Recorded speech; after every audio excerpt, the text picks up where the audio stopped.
Hello students, आज का जो हमारा टॉपिक है polygon law of vector addition and subtraction of vector भी मैं आपको यहाँ पर कराऊंगा। Polygon law of vector addition से पहले मैं आपको वेक्टर एडिशन के दो लॉ और करा चुका हूँ, triangle law of vector addition and parallelogram law of vector addition. तो उसका पार्ट 2 से वेक्टर का पार्ट 2 पढ़ा हुआ है, तो वो भी आप यूट्यूब से देख सकते हैं। यहाँ पर देखिए polygon law of vector addition की मैं बात कर रहा हूँ। तो polygon law of vector addition हमारा क्या कहता है, इसको समझेंगे पहले। अगर ये मेरे पास एक ऑब्जेक्ट है और इस ऑब्जेक्ट पर मेरे डिफरेंट वेक्टर्स एक्ट हो रहे हैं, ठीक है, ये हमारे पास डिफरेंट वेक्टर्स इस पॉइंट पर इस ऑब्जेक्ट पर एक्ट हो रहे हैं। ये ए वेक्टर, ये बी वेक्टर, ये सी वेक्टर और ये डी वेक्टर, और ये सब क्या है, हमारे सेम ऑर्डर में है। सारे वेक्टर्स कहाँ हैं, सेम ऑर्डर में है। तो इन सब का जो रिजल्टेंट हमें दिया जाएगा, तो रूल हमारा क्या कहता है, अगर रिजल्टेंट हमें निकालना है तो पहले वाले के टेल को लास्ट वाले के हेड से कनेक्ट कर दो। तो पहले वाले का टेल और लास्ट वाले का हेड ये, तो यहां से वेक्टर ड्रॉ करो आर। ये क्या होगा, इन सबका रिजल्टेंट होगा। ये क्या होगा, इन सबका रिजल्टेंट होगा। तो ये आर अगर मैं निकालता हूं तो देखो आर किसके इक्वल होगा, A vector plus B vector plus C vector और प्लस डी वेक्टर। ये क्या हो जाएगा, रिजल्टेंट वेक्टर आर, जिसकी वैल्यू क्या होगी, इतनी होगी। ओके, तो पहले समझो बच्चों इसको कैसे डिफाइन करेंगे। ये हमारे पास 4 वेक्टर्स हैं या ज्यादा वेक्टर्स भी हो सकते हैं। इफ वेक्टर्स, ठीक है, represent various sides of A triangle in same order. If number of vectors represent various sides of a polygon in same order, then their resultant is given by the closing side of the polygon in opposite order. closing side से हम उसका resultant देते हैं, लेकिन क्या करते हैं, opposite order में देते हैं। तो ये क्या हो जाएगा, सेम ऑर्डर में है, वेरियस साइड्स एक पॉलीगन की रिप्रेजेंट कर रहे हैं, तो अपोजिट साइड में हम क्या देंगे, एक रिजल्टेंट वेक्टर देंगे जो ए वेक्टर, बी वेक्टर, सी वेक्टर और डी वेक्टर के इक्वल होगा। देखो ये ए वेक्टर, ये बी वेक्टर, अगर मैं ए वेक्टर और बी वेक्टर का रिजल्टेंट निकालता हूं तो पहले वाले के टेल से सेकंड वाले के हेड तक ड्रॉ करूंगा। तो ये इन दोनों का रिजल्टेंट क्या आ जाएगा, ए प्लस बी। सिमिलरली यहां से अगर मैं इसका और इसका रिजल्टेंट, क्योंकि इसका रिजल्टेंट ये आ गया, अब इसका और इसका रिजल्टेंट निकालूंगा तो ये आएगा, ठीक है। ये मेरे पास क्या हो जाएगा, ए वेक्टर, बी वेक्टर और प्लस सी वेक्टर। ये हमारे पास टोटल रिजल्टेंट है आर, तो ये हो जाएगा ए वेक्टर, बी वेक्टर और सी वेक्टर, इसमें और ऐड हो जाएगा, ठीक है। तो इस टाइप से हम इनके रिजल्टेंट फाइंड आउट कर सकते हैं। तो पॉलीगन लॉ आपको समझ में आया, क्या होता है पॉलीगन लॉ।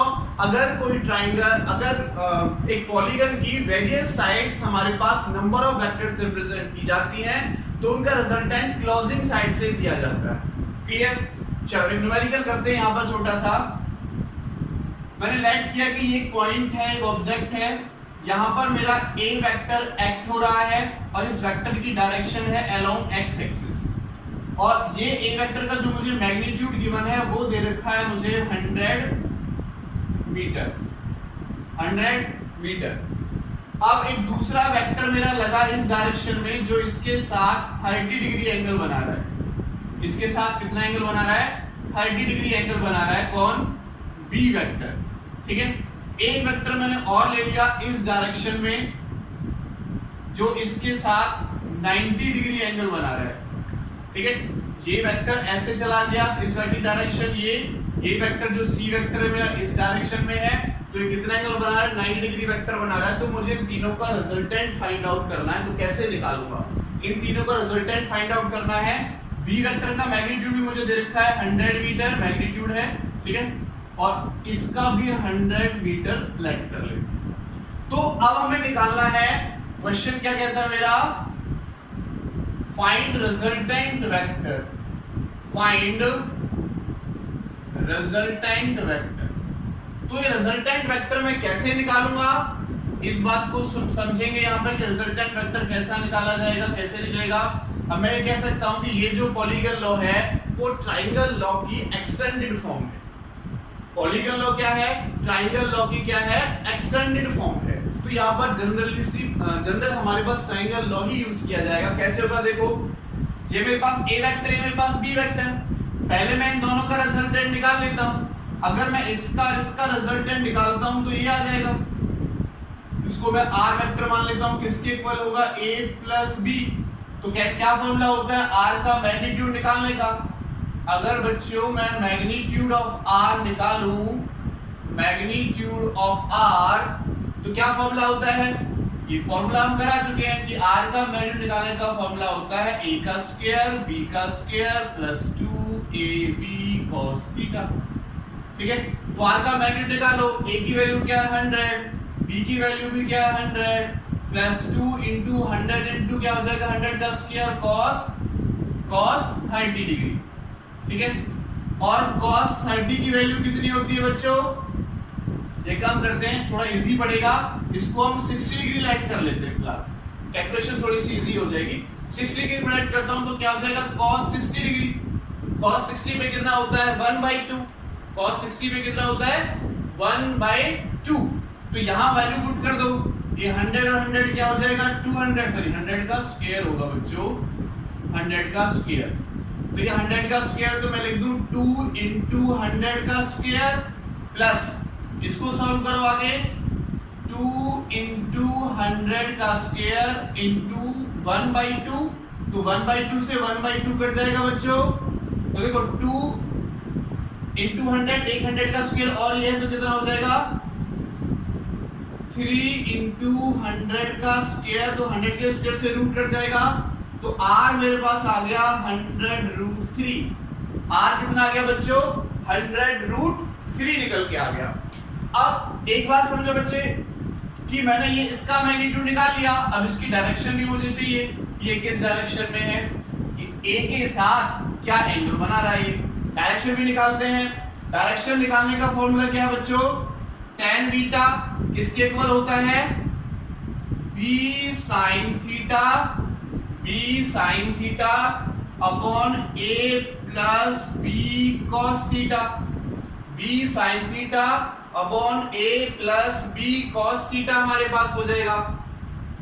ठीक है, a plus b cos theta, तो देखो b कितना है हमारे पास 100 और sin 60 की वैल्यू क्या हो जाएगी √3/2 डिवाइडेड बाय a कितना है 100 और b भी कितना है 100 और cos 60 की वैल्यू क्या होगी बच्चों 1/2, तो कितना हो जाएगा 100 इंटू √3 और 2 नीचे चला जाएगा, यहां से देखो 150 आ जाएगा, सॉल्व करेंगे तो 50 प्लस 100 150 आ गया। इसको कट करो, कितनी बार कटेगा देखो, 2 से ये कटेगा मेरा 50 बार और 50 से ये कटेगा 3 बार, तो कितना आया 1/√3। tan बीटा की वैल्यू कितनी आई बच्चों, tan बीटा की वैल्यू कितनी आई 1/√3 और 1/√3 का होता है ये tan 30 डिग्री पर, tan 30 डिग्री पर। तो बीटा की वैल्यू कितनी आई 30 डिग्री, बीटा कौन सा होता है ये, तो इसकी वैल्यू कितनी हुई 30 डिग्री। मुझे अब ये निकालना है कि जो R है और जो C है इनके बीच में कितना एंगल है, ताकि मैं R का और C का रिजल्टेंट निकालूंगा, जो क्या होगा देखो इन दोनों की क्लोजिंग साइड होगी। ठीक है, क्लोजिंग साइड ये क्या देगा, इन तीनों का रिजल्टेंट देगा। ठीक है, तो ये मेरे पास R और C ट्रायंगल लॉ से इन दोनों का क्या निकाल लूंगा मैं, रिजल्टेंट फाइंड आउट कर लूंगा R का और C का, तो ये मेरे पास क्लोजिंग साइड हो जाएगी, ये उसका रिजल्टेंट देगा। चलो ये थीटा है, अब मुझे देखना ये 30 डिग्री आया, ये 60 डिग्री है ना, तो ये वाला एंगल मुझे देखना है बच्चों, ये वाला एंगल मुझे देखना है कि इसके और, क्योंकि जो ये R है इसकी डायरेक्शन ये, C की डायरेक्शन ये, कि ये टोटल एंगल कितना बनेगा। देखो ये 60 है तो ये कितना होगा बच्चों 120 डिग्री, ये 30 तो ये एंगल भी कितना होगा 30 डिग्री का होगा, ये 30 है तो ये एंगल भी कितना होगा, अल्टरनेट एंगल बन रहे हैं क्योंकि इसकी डायरेक्शन ये और इसकी डायरेक्शन ये 30 डिग्री का, और ये कितना है मेरे पास 90 डिग्री का मुझे गिवन था, और 90 डिग्री का यहां से यहां तक मुझे गिवन था, सॉरी 90 डिग्री का इसके साथ, हाँ 90 डिग्री का मुझे गिवन था वो एंगल, जो टोटल एंगल यहां से यहां तक बन रहा था तो 90 क्या बनेगा, 90 और 30 कितना हो जाएगा 120। तो ये टोटल एंगल कितना आया यहां से यहां तक 120 डिग्री निकल के आया। कितना आया 120। और मैग्नीट्यूड कितना निकल के आया 100√3। 100√3 यानी ये जो r मेरे पास निकल के आया, जो मैंने a + b करके निकाला, वो आया 100√3 निकल के आया और एंगल आया 120 डिग्री का। अब बस फिर से क्या करोगे आप, ट्रायंगल लॉ लगा दो। किस किस के लिए लगाओगे ट्रायंगल लॉ? अब इसको मान लेता हूं, जो रिजल्टेंट मेरे पास बनेगा इसका और इसका, वो बना बच्चों r'। क्या बनेगा r'। तो अब r' का मैग्नीट्यूड निकाल लो। अगर आप r' निकालोगे तो क्या होगा, r² प्लस c का स्क्वायर, r का स्क्वायर और ये c है, इन्हीं का रिजल्टेंट तो है ये, r का स्क्वायर प्लस c का square plus 2rc cos 120 degree. तो r' निकालो। r की वैल्यू कितनी है 100√3, तो 100√3 का बच्चों स्क्वायर कर दो, प्लस c कितना है वो भी 100 है, तो यहां से 100 का स्क्वायर हो जाएगा, प्लस 2 इंटू ये 100 और 100√3, तो मैं लिख देता हूं 100 का स्क्वायर इंटू √3। ये 100 है 100√3, तो 100 इंटू 100 का स्क्वायर √3 लिख दिया। cos 120 की वैल्यू होती है -1/2। कितनी होती है -1/2। तो देखो 2 से 2 कटेगा, क्या बचेगा 100 का स्क्वायर, तो यहां से आया, और √3 का स्क्वायर करेंगे तो 3 प्लस 100 का स्क्वायर यहां से, और यहां से बचेगा 100 का स्क्वायर √3, लेकिन किसमें बचेगा, माइनस में बचेगा। किसमें बचेगा, ये माइनस में बचेगा। अब देखो कॉमन क्या है मेरे पास, r' = 100 का स्क्वायर 100 का स्क्वायर 100 का स्क्वायर, मैं कॉमन ले रहा हूं तो बाहर आ जाएगा 100। ठीक है, तो यहाँ क्या बचेगा 3 + 1 माइनस √3 यहां से बच जाएगा। ओके, और क्या हो जाएगा, r' = 100, क्या हो जाएगा 4 माइनस √3, तो r' = 100 4। ठीक है, 4 माइनस √3 की वैल्यू होती है 1.732। इसमें से इसको माइनस करोगे, रूट निकालोगे, तो मेरे पास r' की वैल्यू फाइंड आउट हो जाएगी। और आपको एंगल निकालना है, तो एंगल निकालने के लिए क्या करोगे, tan beta b cos theta. तो अब b की ये a माना हमने, क्योंकि हम ये वाला एंगल निकालेंगे, अल्फा मान लेते हैं इसको। तो ये हमारे पास a है, ये हमारे पास b है, तो क्या हो जाएगा c cos theta upon c sin theta होता है ऊपर, c sin theta upon c r plus c cos theta. ये फॉर्मूला लगाओगे तो tan अल्फा हमारे पास निकल के आ जाएगा। जो भी वैल्यू इसकी निकल के आती है उसको लिख देंगे। चलो देख लेते हैं क्या वैल्यू आई। c की वैल्यू क्या 100, क्योंकि अब मेरे पास a वेक्टर ये है, b वेक्टर ये है, तो a वेक्टर की जगह मैंने ले लिया r और b वेक्टर की जगह ले लिया मैंने c, क्योंकि अब इन दोनों का रिजल्टेंट फाइंड आउट करना है। तो ये वाला एंगल निकालना है रिजल्टेंट का किसके साथ, r के साथ, r' का r के साथ एंगल मैं निकाल रहा हूं। तो बेटा एंगल कितना बन रहा था 120, sin 120 degree divided by r कितना है 100√3 प्लस 100 इंटू cos 120 डिग्री। ठीक है, यहां कर देता हूं मैं इसका सॉल्यूशन। तो sin 120 को क्या लिख सकते हैं हम, sin 120 को लिख सकते हैं हम 180 माइनस 60 डिग्री। तो साइन चेंज नहीं होगा और 180 माइनस सेकंड क्वाड्रेंट में रहेगा, तो sin 180 की वैल्यू कितनी होगी, जो 60 पर होगी, यानी √3/2। तो कितनी हो जाएगी यहां से, tan बीटा कितना आ जाएगा बच्चों 100 इंटू √3/2 डिवाइडेड बाय 100√3, और cos 120 की वैल्यू -2 -1/2, 2 से 2 कटेगा तो -50 बच जाएगा ये। और सॉल्व कर लो, 50 कॉमन आ जाएगा, इससे 50 बार कट जाएगा, तो tan बीटा इक्वल टू हो गया ऊपर 50√3।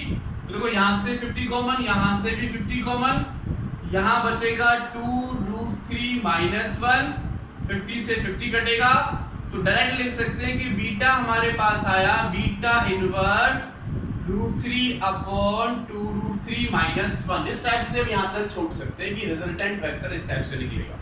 तो पॉलीगन लॉ क्या है? पॉलीगन लॉ क्या है हमारे पास? It is the extended form of triangle law. पहले हमने इसका रिजल्टेंट निकाला ट्रायंगल लॉ से, फिर हमने इसका रिजल्टेंट निकाला ट्रायंगल लॉ से, और हमने रिजल्टेंट फाइंड आउट कर लिया। क्लियर? बात समझ में आई? ठीक है, तो इस टाइप से हमें डबल ट्रायंगल लगाकर हमने तीनों का रिजल्टेंट निकाला r डैश, उसका मैग्नीट्यूड ये आ गया और डायरेक्शन ये आ गई। ओके, चलो बच्चों आगे चलते हैं। अब हम एक नेक्स्ट न्यूमेरिकल की तरफ चलते हैं। एक नेक्स्ट न्यूमेरिकल की तरफ चलते हैं हम। ये न्यूमेरिकल जो मैं आपको करा रहा हूं एनसीईआरटी का न्यूमेरिकल है, पॉलीगन लॉ के ऊपर ही बेस है, इसलिए मैं करा रहा हूं। क्वेश्चन मैं आपको बता देता हूं। कहता है कि एक ओपन ग्राउंड है, ओपन ग्राउंड है और एक मोटरिस्ट है, मोटरसाइकिल वाला, वो 500 मीटर चलता है और फिर 60 डिग्री के एंगल से मुड़ जाता है, फिर 500 चलता है और फिर 60 डिग्री के एंगल से मुड़ जाता है। हर 500 के बाद 60 डिग्री एंगल से मुड़ जाता है। तो ये ऐसे जा रहा था, ये एंगल बना 60 डिग्री, फिर इससे फिर 60 डिग्री से मुड़ गया, फिर 60 एंगल से मुड़ गया। ठीक है, तो ये एंगल मेरे पास बनेगा 60 डिग्री, फिर 60 डिग्री से मुड़ गया और फिर लास्ट में फिर से 60 डिग्री से ये मुड़ेगा, तो हमारा इनिशियल पॉइंट पे ही पहुंच जाएगा। ठीक है, तो इस टाइप से ये हमारा एक ओपन ग्राउंड में रोटेट हो रहा है, तो ये भी हमारे पास क्या बनेगा? 60 डिग्री बनेगा। वो कहता है, क्या कहता है क्वेश्चन में? Find the distance and displacement, find the distance and displacement at third, sixth and eighth turn। Third turn पर, सिक्स्थ टर्न पर और एट्थ टर्न पर हमारा डिस्टेंस एंड डिस्प्लेसमेंट कितना होगा, वो हमें यहां से फाइंड आउट करना है। डायग्राम भी आपके पास है, सब कुछ आपके पास है, बहुत सिंपल सा क्वेश्चन है। देखो दो तरीके से आप कर सकते हो। कैसे करोगे? सुनो मेरी बात, कि जैसे मैंने अभी आपको इससे पहले वाला क्वेश्चन कराया था। पहले क्या करेंगे? देखो, अगर मैं पहले थर्ड टर्न की बात कर लेता हूं, तो देखो यहां से चलेगा first turn, second turn, third turn यहां होगा। देखो जो पहले वाला क्वेश्चन है सेम वही बन रहा है। पहले इसका रिजल्टेंट निकालूंगा मैं ये, फिर इसका रिजल्टेंट आ जाएगा ये।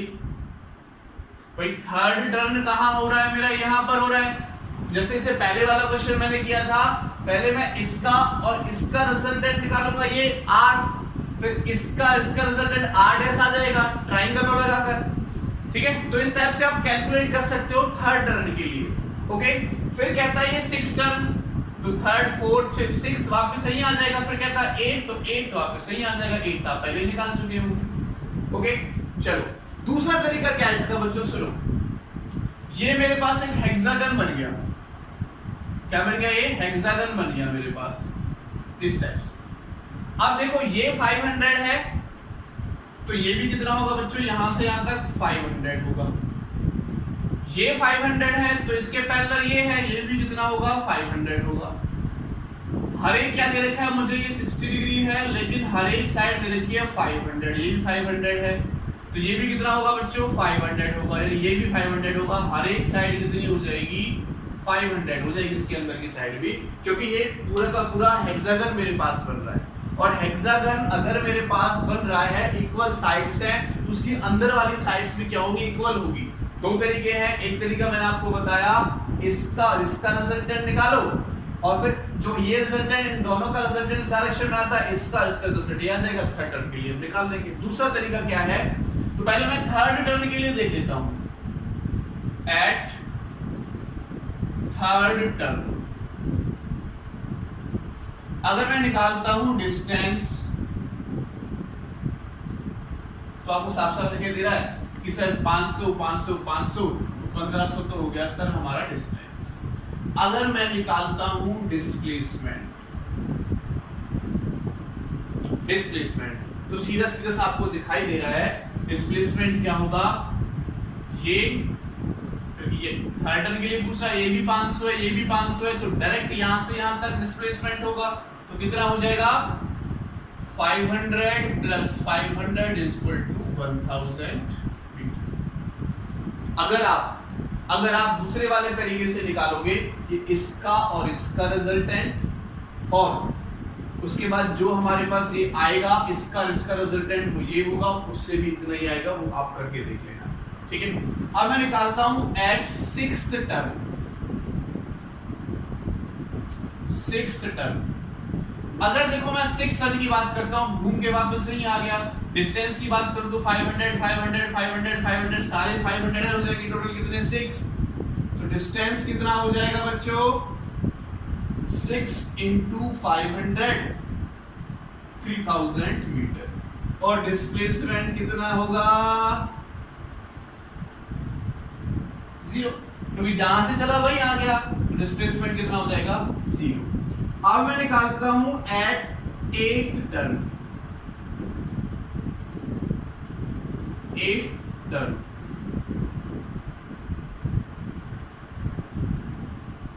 अगर मैं एट्थ टर्न की बात करता हूं, ठीक है, एट्थ टर्न की बात करता हूं बच्चों, तो एट्थ टर्न क्या होगा, 6 यहां पे हो गया, 1 2 3 4 5 6 7 8 यहां पर हो गई, है ना, ये आप निकाल सकते हो। देखो अगर मैं ये निकालता हूं r, अगर मैं डिस्टेंस की बात करता हूं तो डिस्टेंस आपको पता ही है कितना होगा, डिस्टेंस घूम के 3000 प्लस 500 प्लस 500, तो डिस्टेंस कितना हो जाएगा 400 मीटर। लेकिन मुझे क्या चाहिए, अब डिस्प्लेसमेंट चाहिए डायरेक्ट यहां से यहां तक का, तो अगर मैं वो निकालता हूं तो मैं निकाल लूंगा r यानी मैग्नीट्यूड वाले फॉर्मूले से a square plus b square plus 2ab cos theta, है ना, तो a कितना है 500 प्लस b भी कितना है 500 प्लस 2 इंटू 500 का स्क्वायर, और cos कितना है 60 डिग्री, cos 60 पे कितना होता है बच्चों, कितना हो जाएगा यहां से 1000 प्लस 2 इंटू 500 इंटू 500 करोगे तो 25000 हो जाएगा, इंटू cos 60 की वैल्यू होती है 1/2, 2 से 2 कटेगा तो 3500 हो जाएगा। तो r मेरे पास आया √3500, है ना, तो 1000 a 500 स्क्वायर करोगे, ओ सॉरी इसका स्क्वायर है 500 का स्क्वायर है बच्चों, तो हम क्या करते हैं स्क्वायर नहीं करते हैं, इसको मैं लिख देता हूं 2 इंटू 500 का स्क्वायर, और ये भी क्या हो जाएगा 500 का स्क्वायर, तो 500 का स्क्वायर मैं अगर कॉमन लेता हूं और उसे बाहर निकालता हूं तो क्या बचेगा, ओनली 500 बचेगा, और अंदर क्या बचेगा, देखो यहां से कितना बचेगा 2 और यहां से 1, तो r मेरे पास आ जाएगा 500√3, तो √3 की वैल्यू पुट कर लोगे, ठीक है, यहां से निकाल लो तो √3 की वैल्यू, ये कितना आ जाएगा डिस्प्लेसमेंट आ जाएगा, सिंपल कितना आ जाएगा डिस्प्लेसमेंट हम निकाल लेंगे। तो इस टाइप से ये दूसरा तरीका था। पहला तरीका मैंने आपको बताया ट्रायंगल लगाओ, ट्रायंगल तो हमने देखो लगाया है थर्ड टर्न के लिए, फोर्थ के लिए और लगा देते हैं यहां से यहां तक, तो हमारे पास थर्ड टर्न के लिए निकल आता। क्या करते हैं उसमें 500√3 ये आया है, तो 500√3 का स्क्वायर प्लस 500 का square plus 2ab cos theta लगा के सॉल्व कर देते हैं। ओके, तो इस तरीके से भी हम निकाल सकते हैं क्वेश्चन अगर हमें हेक्सागन का मिलता है।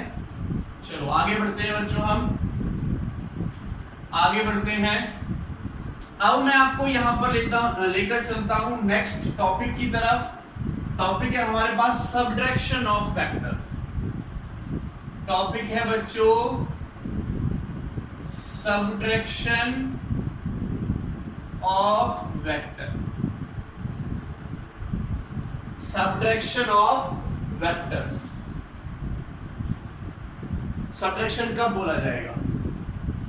अगर मैं किसी ए वेक्टर में नेगेटिव ऑफ बी ऐड कर देता हूं तो बनेगा क्या, ये a माइनस बी वेक्टर, तो ये सब्ट्रैक्शन ऑफ वेक्टर हो जाएगा। ठीक है, क्या होगा, एक गिवन वेक्टर में अगर मैं दूसरे वेक्टर का नेगेटिव वेक्टर ऐड कर देता हूं तो उसको बोला जाता है सब्ट्रैक्शन ऑफ वेक्टर।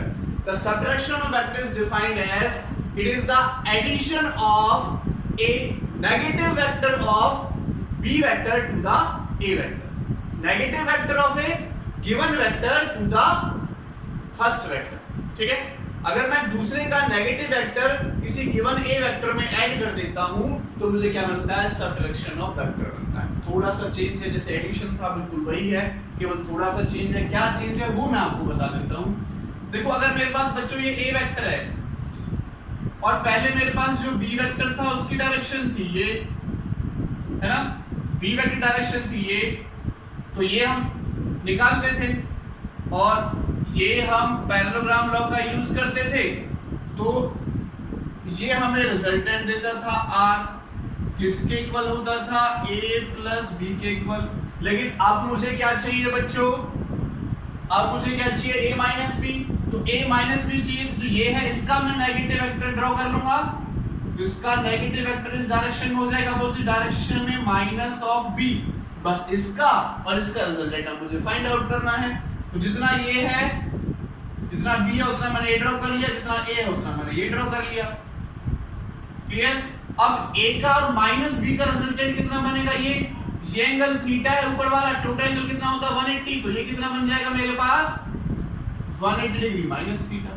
केवल डिफरेंस आएगा एंगल का कि b वेक्टर की डायरेक्शन चेंज हो गई, एंगल क्या हो जाएगा 180 माइनस थीटा।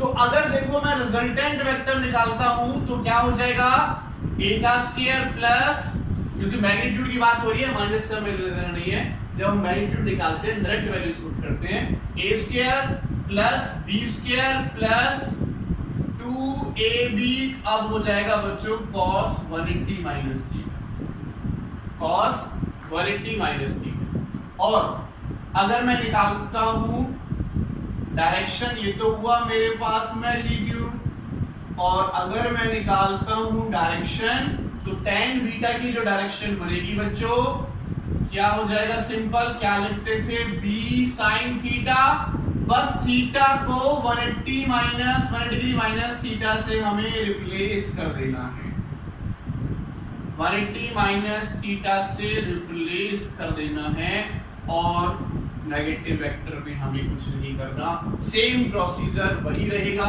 जो हमारा किसका था, ट्रायंगल लॉ, पैरेललोग्राम लॉ का था, सेम रिजल्ट वही निकल के आएंगे। अगर मैं इसका डेरिवेशन पार्ट भी करता हूं, इसको हम डायरेक्ट एज्यूम कर सकते हैं, डायरेक्ट ले सकते हैं कि पहले थीटा था, अब 180 माइनस थीटा होगा, जहां पर भी थीटा था उसको मैंने 180 माइनस थीटा से रिप्लेस कर दिया, सॉरी यहाँ पर cos आता है, तो उसको मैंने 180 माइनस थीटा से क्या कर दिया है, रिप्लेस कर दिया है, और कुछ नहीं, वही हमारा सब्ट्रैक्शन ऑफ वेक्टर में यूज होगा। ठीक है, वही हमारा यूज होगा। इतना सा हम देख सकते हैं, देखो cos 180 डिग्री माइनस थीटा है, अगर इस r वेक्टर को मैं इधर लिखता हूं तो क्या हो जाएगा, a square plus b square plus 2ab, cos 180 minus theta किसके इक्वल होता है, कौन से क्वाड्रेंट में जाता है, सेकंड, और सेकंड क्वाड्रेंट में cos कैसा होता है, माइनस का, तो बस यहां पर क्या लग जाएगा, minus cos theta, minus cos theta.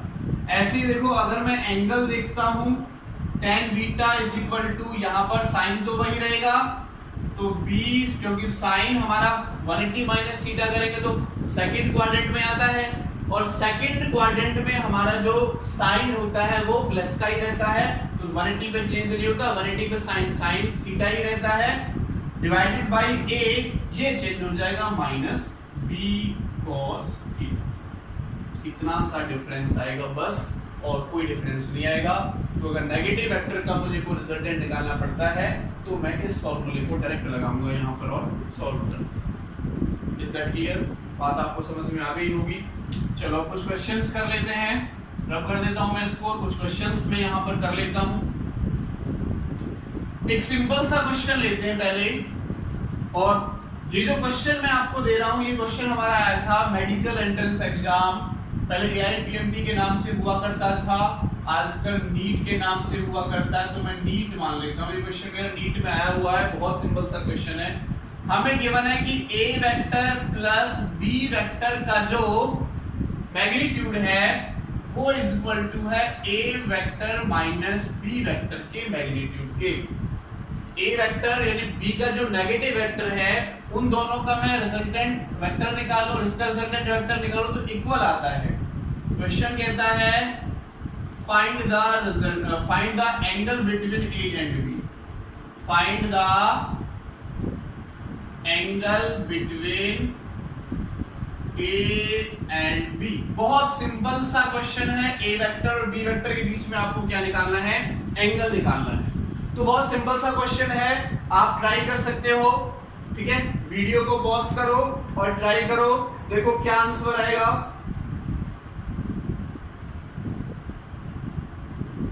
मैं तब तक इंक डाल लेता हूं, ट्राई कीजिए आप पॉज करके। ठीक है, तो क्या इसका आंसर आता है वो आप मुझे यहां पर अपना चेक कर लेके मैं सॉल्यूशन कर देता हूं। तो देखो, अगर मैं इसका आंसर निकालता हूं बच्चों, ये हमें गिवन है, तो मैं क्या करता हूं, इसका स्क्वायर कर देता हूं। बोथ साइड स्क्वायर हम कर सकते हैं, equal to A minus B का स्क्वायर। इसको ओपन करो, क्या फॉर्मूला बनेगा? A square plus B square plus 2AB cos theta. ठीक है, क्योंकि वेक्टर का मैग्नीट्यूड है तो cos थीटा लगाते हैं। अगर वेक्टर का मैग्नीट्यूड नहीं होता, simple A square plus B square हम करते हैं। इक्वल टू क्या हो जाएगा? इसमें क्या हो जाएगा? A square plus B square plus minus का 2AB cos थीटा, क्योंकि माइनस का है उसका क्या होगा? रूट। रिजल्टेंट जो निकालते हैं उसका स्क्वायर होगा। ठीक है, इसका मैंने स्क्वायर किया, इसका मैंने स्क्वायर किया। अच्छा, स्क्वायर को ओपन करेंगे तो फिर यही आएगा, ये फॉर्मूला बनेगा। तो इससे ये कट जाएगा, कैंसिल आउट हो जाएगा। ये इधर क्या बनेगा? 4AB cos theta equal to 0। ये हमारा 0 में चला जाएगा। cos थीटा इक्वल टू 0, और cos 0 कहां पर होता है? 0 डिग्री पर ही होता है। तो थीटा की वैल्यू क्या आई बच्चों? 0 डिग्री। थीटा की वैल्यू कितनी आई? 0 डिग्री। हमारे पास यहां से थीटा की वैल्यू निकल गया। ठीक है, क्लियर हुआ? तो A और B के बीच में जो एंगल होगा वो कितना होगा? 0 डिग्री का एंगल होगा। ये आप आसानी से इस क्वेश्चन को कर सकते हैं। चलो नेक्स्ट क्वेश्चन की तरफ हम चलते हैं। हमें क्वेश्चन दे रखा है, कहता है क्वेश्चन में greatest and least resultant, greatest and least resultant, greatest and least resultant of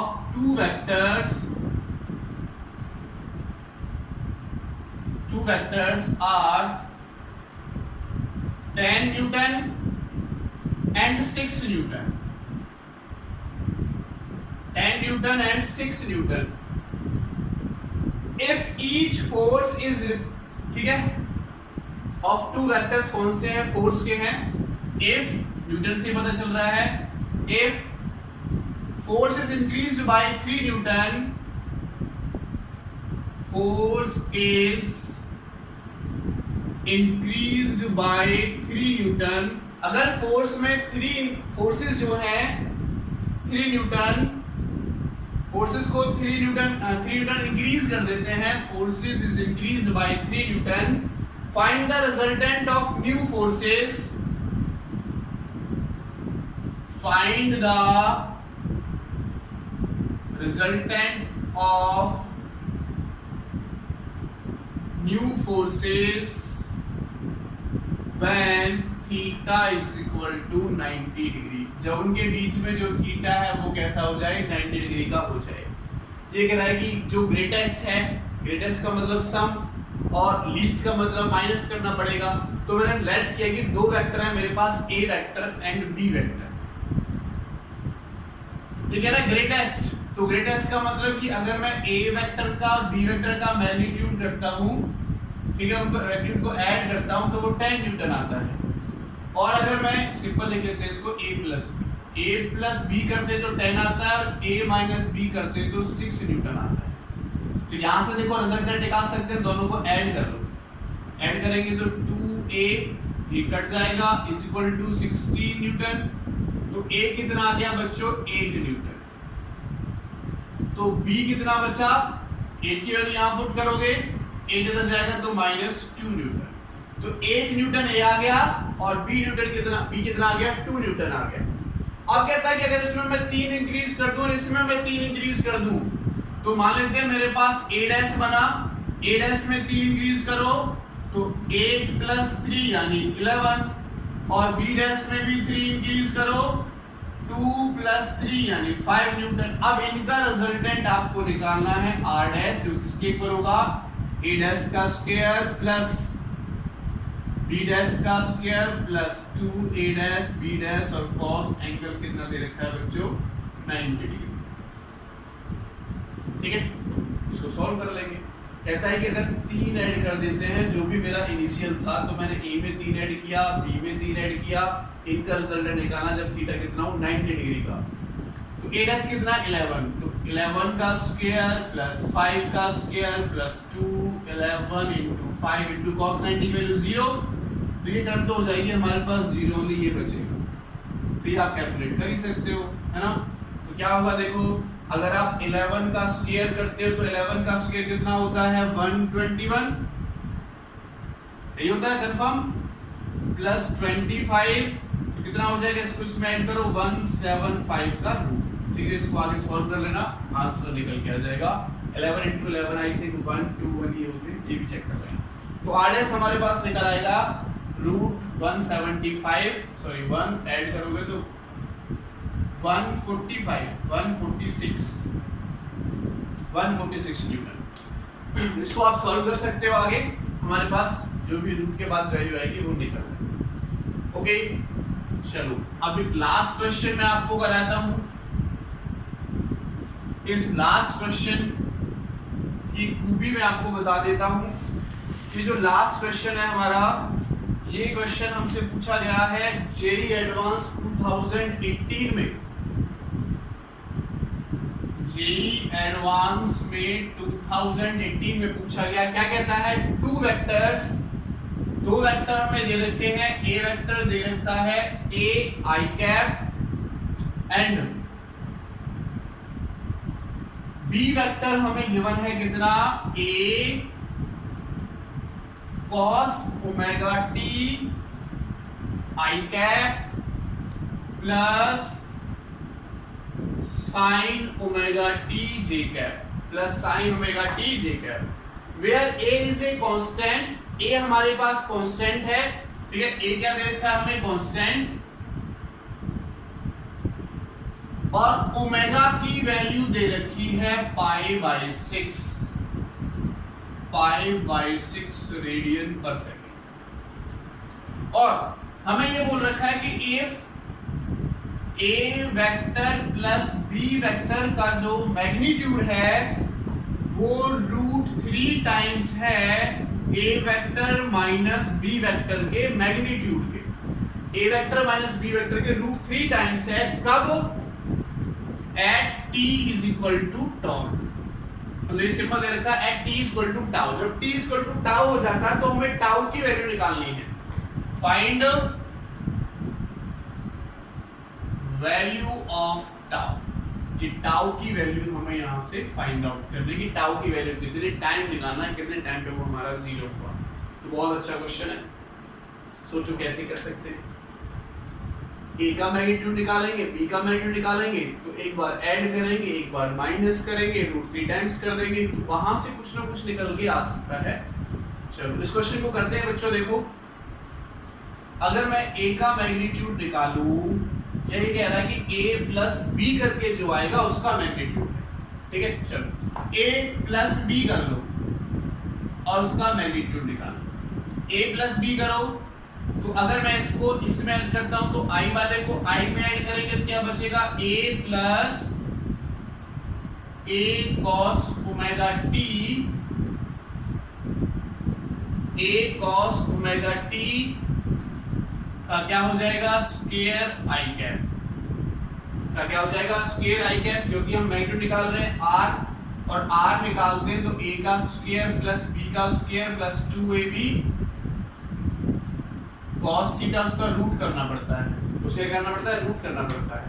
तो अब हमें वेक्टर में गिवन ही है तो डायरेक्ट मैं वेक्टर की वैल्यू पुट कर लेता हूं आई कैप। ओके, तो सीधे सीधे से हम यहां पर पुट कर देंगे, क्या हो जाएगा a प्लस b, क्या हो जाएगा मेरे पास आई कैप निकल के आ जाएगा।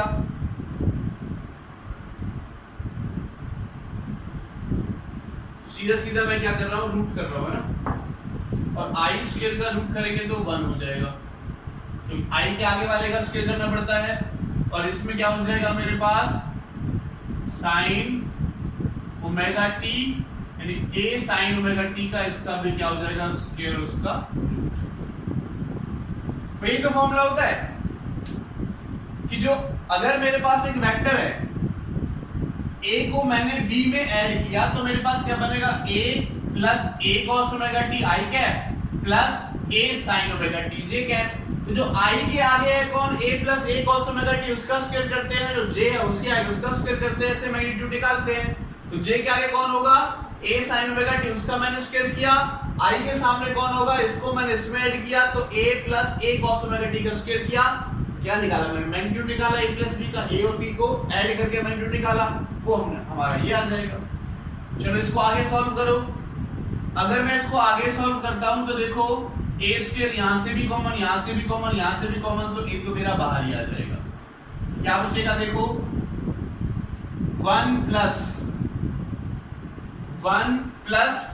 cos omega t, 1 plus cos omega t का स्क्वायर, और यहां से बचेगा sin स्क्वायर ओमेगा t। अब देखो इसको ओपन करो, इसको ओपन करो, a का स्क्वायर प्लस b का स्क्वायर प्लस 2ab यानी cos ओमेगा t और plus sin square omega t। तो इसमें ये और ये क्या हो जाएगा 1 भाई, ये और ये क्या हो जाएगा 1, तो क्या लिखा जाएगा एक तो मेरा रूट से बाहर है, क्या हो जाएगा 1 प्लस 1 और प्लस 2 cos ओमेगा t, और क्या होगा a इंटू यहां से देखो ये 2 होगा और ये 2 है तो 2 मैंने कॉमन लिया, क्या बचा 1 प्लस cos ओमेगा t, और इसका आपको फॉर्मूला याद होगा, क्या हो जाएगा a रूट 2 है 1 plus cos omega t, 1 plus cos 2 theta sin square theta 2 sin square theta, ये फॉर्मूला होता है। तो मैं इसको लिख देता हूं 2 sin स्क्वायर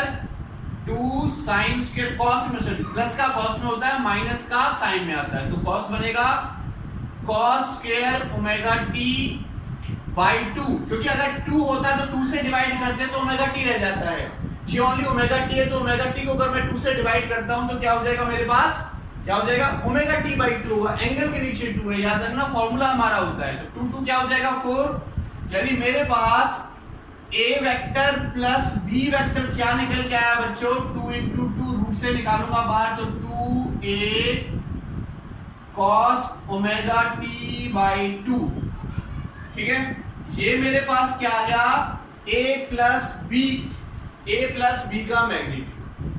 अब देखो ये a माइनस b भी मुझे निकालना है, अगर मैं a माइनस b निकालता हूं तो आपको पता है क्या डिफरेंस होगा, अगर इसमें से मैं इसको माइनस करता हूं तो देखो एक तो ये माइनस का होगा, है ना। अभी मेरे पास क्या हुआ कि a vector plus b vector का मैग्नीट्यूड आया 2a cos omega t by 2। Okay, अब मैं a माइनस b निकाल रहा हूं तो यहां पर कंसंट्रेशन अपना आपको रखना है। देखो a में से b को माइनस करूंगा तो इसमें से ये माइनस का हो जाएगा, यानी ये माइनस का हो गया, और ये भी क्या रहेगा माइनस का, तो लेकिन माइनस का स्क्वायर करेंगे तो क्या होगा बड़ी टर्म आ जाएगी मेरे पास, तो ये क्या चलेगा माइनस का चलेगा बच्चों, ये तो प्लस का रहेगा, यहाँ पर माइनस आ जाएगा तो ये माइनस से माइनस का सिंबल बनेगा, और 1 माइनस cos ओमेगा t मेरे पास sin स्क्वायर ओमेगा t के इक्वल होता है, sin स्क्वायर ओमेगा t। तो यहां से क्या हो जाएगा जब ओपन करेंगे तो sine omega T by to, sine omega T by to. कौन? a माइनस बी मैंने निकाला अभी। क्या निकाला? a माइनस बी की वैल्यू ये आई और a प्लस बी की वैल्यू ये आई। तो बच्चों आगे देखो, आगे देखो इसको इस वाले फॉर्मूले में पुट करो। a प्लस बी की वैल्यू कितनी है? 2a cos omega T by to, omega T by to है, और √3 into 2a sine omega T by to है। तो 2a से तो 2a कट जाएगा। अगर इसके नीचे मैं इसको ले जाता हूं तो क्या होगा? ये tan omega by two equal to 1/√3 नीचे आ जाएगा। 1/√3 कहां पर होता है? tan 30 degree. तो 30 डिग्री को हम ऐसे लिख सकते हैं 180/60, और 180 को हम पाई बोलते हैं, 180/6 सॉरी, और 180 को पाई बोलते हैं, तो इसको मैं π/6 भी लिख सकता हूं। तो इसको मैंने π/6 लिखा, 10 से 10 कटेगा, omega T by two equal to क्या हो जाएगा? π/6। ओमेगा की वैल्यू गिवन है कितनी? π/6। तो ओमेगा की वैल्यू पुट कर दो, π/6 into T by two equal to π/6, π/6 से π/6, तो t कितना आ गया मेरे पास? 2 सेकंड आ गया। या t की वैल्यू क्या है? टॉट, तो टॉट की वैल्यू क्या आ जाएगी? 2 सेकंड हमारे पास निकल के आ जाएगी। तो ये हमारा क्वेश्चन था। Thank you so much.